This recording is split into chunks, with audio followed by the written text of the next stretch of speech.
Bonjour à tous les amis et bienvenue sur la chaîne Mad Max 3. On se retrouve aujourd'hui pour une nouvelle vidéo. Vous allez entendre Philippe de Villiers nous présenter son budget s'il était à la tête du gouvernement. Vous allez voir qu'il ne passe pas par quatre chemins, surtout lorsqu'il nous parle du Parti Socialiste qu'il décrit comme le diable à tourner et retourner leur veste pour maintenir leurs avantages et leurs intérêts. Comme toujours, des mots justes et puissants. Avant de vous laisser avec la vidéo, n'oubliez pas de la liker un maximum et d'y ajouter votre plus beau commentaire. Bon visionnage. Donc à la taxe Zuckman, mais qui en coulisses échange régulièrement, encore ce vendredi midi, avec le Parti Socialiste. Vous feriez quoi à sa place, Philippe de Villiers, pour proposer un fameux budget en conscience, bien sûr, en responsabilité? Alors moi, si j'allais déjeuner avec le Parti Socialiste, j'apporterais ma cuillère. Pourquoi? Une longue cuillère. C'est le proverbe, il faut dîner avec le diable avec une longue cuillère. Et tout le monde se fait rouler dans la farine, là. C'est les nouveaux meuniers, les nouveaux fariniers. On ne sait pas qui ment à qui. Et à la fin, tout le monde ment. Tout le monde se ment. Donc là, entre Le Cornu et Olivier Faure, c'est le plus menteur qui va gagner. Mais on ne sait pas encore qui est le plus menteur, en fait. Parce que quand il est en aparté, moi je connais des ministres qui me parlent, et des anciens ministres encore plus. Et vous savez ce qu'ils me disent? Ils me disent Le Cornu, il est comme ça, comme ça. Et quand il est comme ça veut dire qu'il te dit un truc qui est contraire à ce qu'il dit.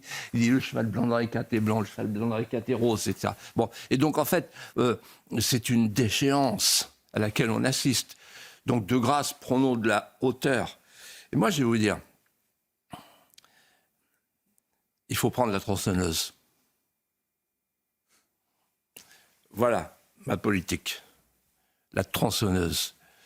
Il faut aller chercher Mila. Il lui dit comment t'as fait? On va faire pareil. C'est très simple.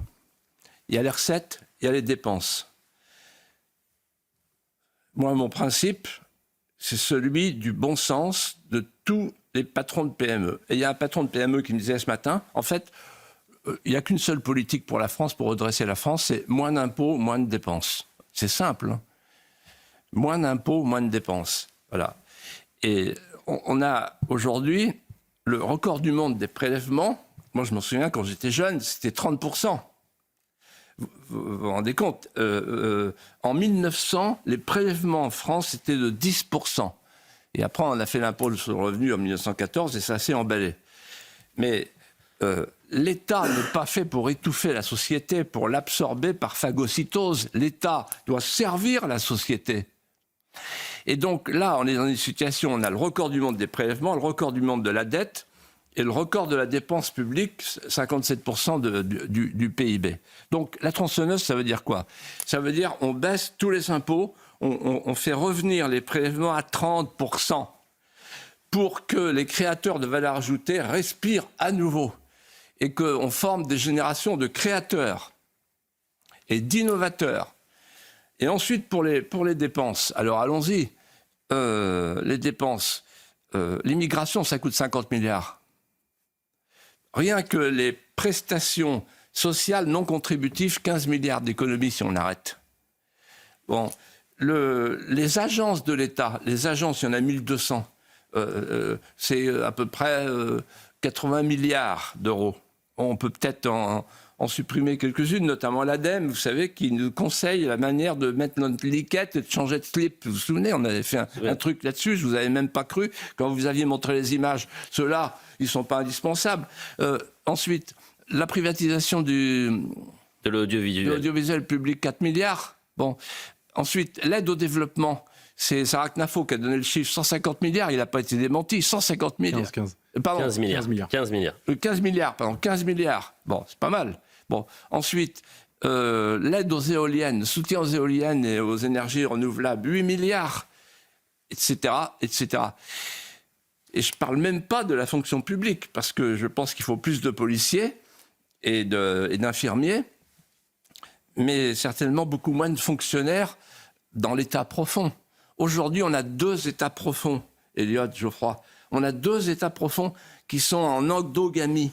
L'état profond français et l'état profond européen. Et donc, vous voyez bien ce qui est en train de se passer au niveau européen. La directive sur le permis de conduire, la directive sur le découvert bancaire.